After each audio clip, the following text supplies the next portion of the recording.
Sony Records owes me $3.5 million, and they don't want to pay me, and it would be in their better interest, just like Michael told me. And Brad Paisley, who sued Sony Records for $10 million. They owe me money, and they're trying to kill me off. And I'm begging you and I'm pleading you, help me raise $100,000 as soon as I can. Do you regret ever getting involved in... I didn't have a choice. It got bad when I was about 15 years old. I'm sick of this.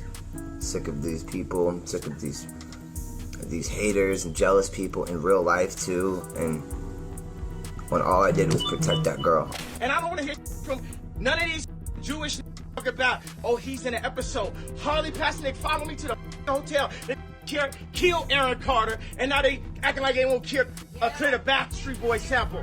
Baby, brace yourself, because what just came out in court is beyond chilling. We're talking about Aaron Carter, yes, the pop prince of the early 2000s, leaving behind a voicemail so explosive, so jaw-dropping, that it has the internet in meltdown mode. Just hours before he was discovered unresponsive in his bathtub, Aaron left a message that named names. Big names. He straight up pointed the finger at Diddy, Sony Records. And what he said sounded like a man who knew the walls were closing in.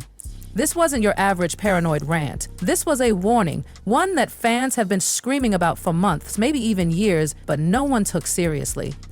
Until now, because that voicemail, it's been played in court, and it's dragging Diddy and Sony into the heart of what's being called a coordinated effort to silence Aaron permanently. You remember the speculation that swirled around Aaron's tragic death? The whispers about something not adding up? Yeah. Those whispers have become courtroom reality. Because guess what? Federal investigators are now officially connecting dots between Diddy and a string of disturbingly similar deaths. Aaron's, Kim Porter's, even that near-death scare Jamie Foxx had. And honey, it gets darker. Aaron had a long, messy, haunted history with the industry. Thrown into fame before he could spell contract, used, chewed up, and discarded like yesterday's headlines. But in the final stretch of his life, he wanted out. He was tweeting weird stuff, saying he was being followed, telling fans he wasn't afraid to expose the truth. So now we have to ask, what the hell did Aaron say in that voicemail? Who was he trying to protect us from? And if Sony is involved, how deep does this rabbit hole go? Remember the theories about Sony shutting down Michael Jackson, Andy Stone? We're not just talking about industry drama, we're talking about a machine that eats its own. I'm begging you and I'm pleading you, help me raise $100,000 as soon as I can so I can move to an undisclosed location where I am safe. My realtor won't sell my house. They're all involved in this and they're trying to keep me there. They had cops come and check for a rope in my garage. According to reports, that final voicemail was played in court, and in it, Aaron didn't just drop a hint, he called out Diddy and executives at Sony by name. This message wasn't a cry for help. It was a whistleblower bombshell. And what's worse, this isn't even the first time we've heard whispers of Sony being part of some secret industry puppet master circle. For years, they've been accused of controlling artists like marionettes, pulling strings behind the curtain, and punishing anyone who tries to cut the cords. Michael Jackson's name? Yeah, it came up again. So I'm leaving Sony a free agent of...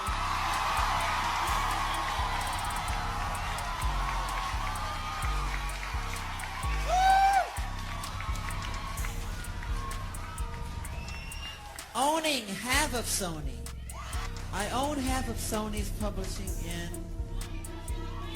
and I'm leaving them, and they're very angry at me because of it. But and Tommy Mottola is a devil.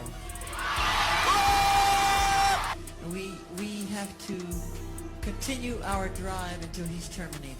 And get this. Aaron claimed he knew what Sony did to MJ. He said his own mother tried to convince him to lie about Michael Jackson, to accuse him of things he didn't do. Can you even imagine? Being manipulated like that as a kid? Being used like a pawn in a sick game? Aaron had been holding that in for years, and when he finally started talking, he was dead within days. There's 4 FBI agents waiting for me in the hotel room. And my mom's there, and she's like, tell them what happened. And I'm like, what do you mean, tell them what happened? And I sit down with them, and they all ask these super sexually exploited, questions, back-sided questions. And I knew that at my age already. And I looked at all four of them and I said, are y'all crazy? I said, what you think I'm gonna do? Tell you that Michael did something bad so that we can sue him for money? That's what I told him. I was like, and I looked over at my mom and I was like, are you serious, Mom? I was like, what is going on here? Why are you letting this happen? And she goes, well, I think something happened, I think something. I'm like, really? That man did nothing but be hospitable, kind, loving, giving. Is this? I was like, and I looked at my mom, I go, are you really trying to go at Michael and use me for a money grab? I was like, no, and I looked at him right now, I said, nothing happened. Let's be real, this voicemail changed everything, because now we're not just talking about Aaron's mental health or addiction struggles. We're talking about an actual conspiracy that involves power players, funding empires, and Diddy being at the center of a criminal machine. Aaron may have been struggling, but fans now believe wholeheartedly that there was something darker at play, something that went way beyond substance abuse or emotional trauma. The timeline is suspicious as hell. Aaron died on November 5, 2022, just one day after Diddy's birthday. Coincidence?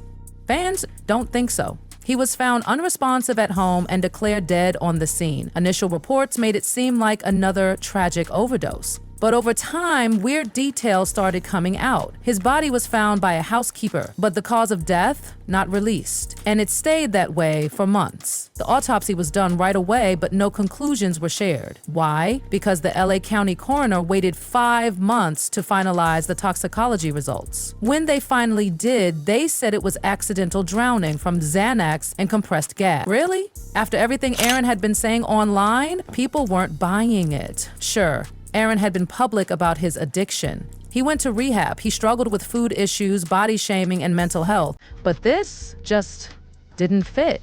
Fans started digging.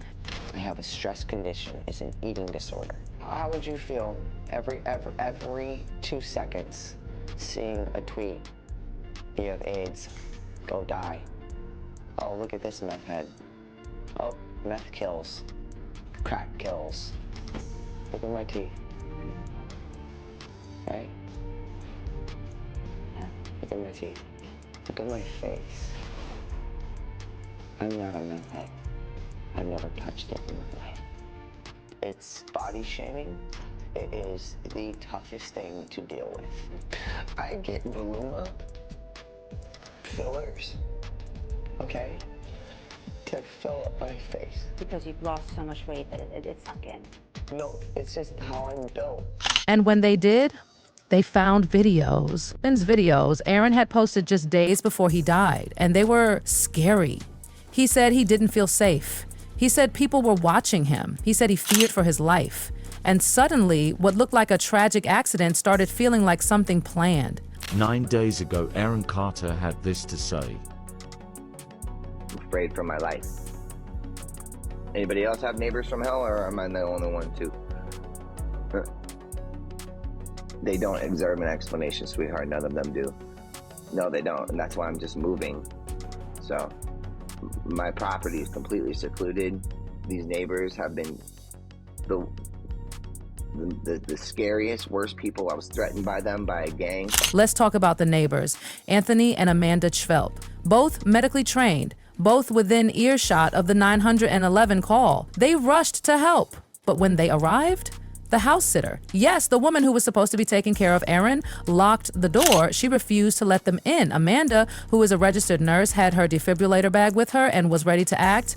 But the sitter allegedly said she wasn't allowed to open the door, and then she ran off. And when the police showed up, she tried to stop them too. Why? Even if she didn't know the neighbors, why would she block cops from helping someone who might still be alive? And it gets messier. There's a theory that Aaron's ex-fiancée, Melanie Martin, may have played a role in the chaos too. But apparently she was in communication with his family to put him under a conservatorship. Or at least that's what he thinks she's doing. Yes, the same type of conservatorship that Britney Spears fought years to get out of. So of course, Aaron Carter is very upset at Melanie Martin. They split up. We'll see what happens. Aaron had accused Melanie of teaming up with his family to try and put him under a conservatorship. He even said she got physical with him. He posted videos, filed a restraining order, and fought for full custody of their son. My ex-girlfriend is now in jail for domestic violence. She choked my trachea out. She ripped my arms open. She ripped my back open, and she punched me where I got my tooth pulled out of my mouth. So, and then hurt my trachea so bad that I can't speak. Some say they reconciled before he died. Others say they were still estranged. But here's the sketchy part. Right after Aaron's death, Melanie showed up at his house with 2 moving trucks. The police were still investigating the scene. Why was she even allowed inside, and what the hell was she moving? She didn't live there full time. Fans were baffled. 2 trucks? For what? Some started wondering, was Melanie just another Hollywood handler sent to keep Aaron on a leash? Because let's be real, Aaron had always said his family was toxic. He had beef with Nick Carter, said his brother abused him, claimed his sister Leslie had done inappropriate things to him when he was just 10, allegations that the family never really addressed. And now, with Aaron gone and that voicemail echoing through the courtroom, it all feels too convenient, too controlled, too scripted.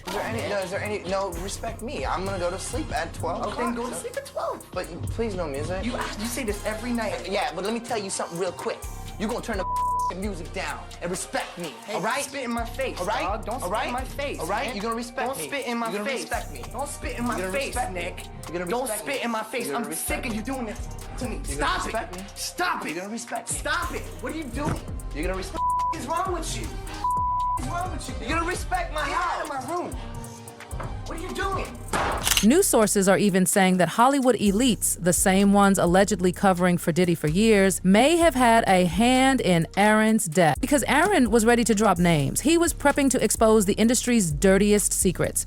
And his final tweet, sent on November 4th, the night before he died, it was to Kanye West. It read, "Yo, Kanye, let's talk man to man." Why does that matter? Because around that same time, Kanye was also trying to expose Hollywood's dark side. We all remember what happened next. He lost brand deals, lost half his fortune, got slapped with every label you can think of. But even worse, he said his own personal trainer threatened to have him committed. He posted screenshots. The trainer, Harley Pasternak, literally said, "You can either sit down and talk with me or I'll have you institutionalized and they'll medicate the crap out of you." And then came the creepiest part. He referenced Kanye's kids, saying, "Playdates just won't be the same." Who says that? So I did degrees in kinesiology, exercise physiology, degree in nutrition, a master's degree in exercise physiology, and I was working on my PhD on exercise physiology and nutrition, got recruited by the military to help run essentially the superhuman lab,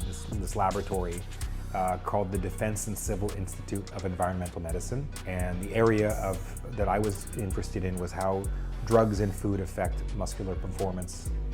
And when you say drugs, was that like performance enhancing drugs, or are they all kinds of drugs? Oh, right, okay. So working for the military, I wasn't governed by the same laws that the typical person was, so I could look at the impact of certain drugs that are not everyday things. Oh, and by the way, Harley Pasternak used to work for Canada's Department of National Defense in a military lab, specializing in chemical and psychological warfare. That's right. This man wasn't just a personal trainer, he was trained in mind control. And guess who else was allegedly pressuring Kanye? Yep, Diddy. He bombarded Kanye with texts, begged him to meet up, asked for his address. But Kanye, he wasn't playing games. He fired back with a chilling message, "This ain't a game. I'ma use you as an example. I told you this was war." Even TMZ ran stories about Diddy confronting Kanye at Rolling Loud. Kanye later said Diddy threatened him on behalf of powerful unnamed people. So will you line it all up? Aaron's final voicemail. His last tweet. Kanye's warnings. Diddy's name on everyone's lips. And now, with this voicemail played in court, it's no longer a theory. It's becoming undeniable. Aaron Carter didn't just overdose. He was trying to expose a system. And he may have paid for it with his life. Let's talk about the puzzle pieces falling into place. Aaron was trying to reach Kanye, someone who, at that time, was the only other celebrity publicly breaking the silence. Kanye was already being slammed for mental breakdowns, losing everything, being labeled erratic. But what if that was all part of the cover-up? What if Aaron saw Kanye as the only one brave or unfiltered enough to talk back to the system? Aaron wasn't just another troubled celeb. He was a canary in the coal mine. And his final days were filled with signs, warnings that he was under pressure, surveillance, and possibly even direct threat. And then there's Diddy. With the feds now actively investigating his alleged ties to multiple suspicious deaths, including Aaron's, Kim Porter's, and other insiders, it's no longer a crazy conspiracy. It's federal investigation status. And Sony? Oh, baby. Sony's name is coming up a lot. Fans have dug up old footage, interviews, whistleblowers, and former Sony associates who all hint at one thing. The label allegedly owns you once you sign. You step out of line. If you try to take your power back, they either cut off your career or your life. It happened to Michael Jackson. It almost happened to Britney. And now fans believe it did happen to Aaron. Let's not forget, this isn't just about drugs or parties or bad decisions. This is about a system built to control, to exploit, and to dispose of the very artists that made these corporations billions. Aaron's voicemail didn't just implicate Diddy. It didn't just name Sony. It cracked open a vault of secrets people have been too scared to say out loud. It's why fans are now connecting dots between Aaron's final days and the exact same playbook that was used on Kanye. The mental health narrative, the isolation, the attempt to portray them as unstable, and then the silence. Let's go back to Melanie Martin, Aaron's ex-fiancée. Remember how she arrived with moving trucks at his house while the police were still processing the scene? 2 full moving vans at a house she didn't even live in full time? That's not mourning, that's a cleanup job. And fans didn't miss it. Some even suspect Melanie may have been one of those Hollywood handlers, the ones who are sent in to manipulate, surveil, and when necessary, neutralize, whether she knew what she was part of or not. Her behavior raised every red flag. Aaron himself had gone public with accusations that Melanie was working with his family behind his back, trying to get him under a conservatorship, and that's not all. She'd been arrested before for allegedly assaulting him. He filed a restraining order. He fought for full custody of their son. This wasn't a peaceful breakup, but then she shows up, acting like the grieving widow with moving trucks in tow. Honey, please. And speaking of Aaron's family, he didn't hold back. He said his brother Nick abused him. He said his sister Leslie did inappropriate things to him when he was just a child. This wasn't just trauma. This was a boy born into a cycle of abuse and exploitation who tried to grow up and speak out. And that is where it all fell apart. Because every time Aaron tried to take control, someone else tried to take it away. Whether it was his family, the industry, or these powerful elites now being linked to Diddy's disturbing network. Aaron was caught in the middle of a war and nobody came to save him. Except now, maybe someone finally is, because with this voicemail officially played in court and Diddy already being investigated for alleged blackmail, trafficking, and abuse, the narrative is shifting. People are finally asking the right questions. Why did the coroner take 5 months to release a toxicology report? Why was Aaron tweeting about not feeling safe just days before his death? Why did a nurse try to save his life and get blocked at the door? Why was Melanie allowed into a crime scene with moving trucks? And why did Aaron reach out to Kanye right before everything came crashing down? What was he planning to tell Kanye? Was he trying to share the truth before it was too late? Let's not forget, Aaron knew things. He wasn't just guessing. He had grown up in the darkest corners of the entertainment industry. He saw how it worked from the inside out, and he was done being their puppet. His final messages weren't cries for attention, they were warnings, and now the public is listening. Diddy's ongoing courtroom unraveling, the testimonies, the leaked audio, the federal subpoenas, it's all painting a picture that matches Aaron's voicemail, like puzzle pieces snapping into place, one by one. Michael Jackson warned us, Britney Spears tried to warn us. Kanye tried to warn us, and Aaron Carter, he screamed until his last breath. This isn't just about celebrity scandal anymore. This is about an entire machine, a machine allegedly built on power, manipulation, and silence. A machine that may have gone too far for too long. And now, the silence is cracking. One voicemail, one tweet, one text. That's all it takes to unravel decades of cover-ups, NDAs, and fake headlines. Because now, the fans are woke, the feds are involved, the names are being dragged out into the sunlight, and the ghosts of Aaron Carter, Kim Porter, and maybe even others, they're finally speaking through evidence, not just memory. This isn't over. This is just the beginning. So what do you think? Was Aaron silenced because he knew too much? Was he trying to warn Kanye? Was his final voicemail a desperate cry? Or a courageous act of rebellion? And what about Sony? Are they part of the system that crushes stars when they try to take control? Leave your thoughts, your theories, your rage, because this story is still being written. And honey, when the truth finally explodes, there will be no turning back.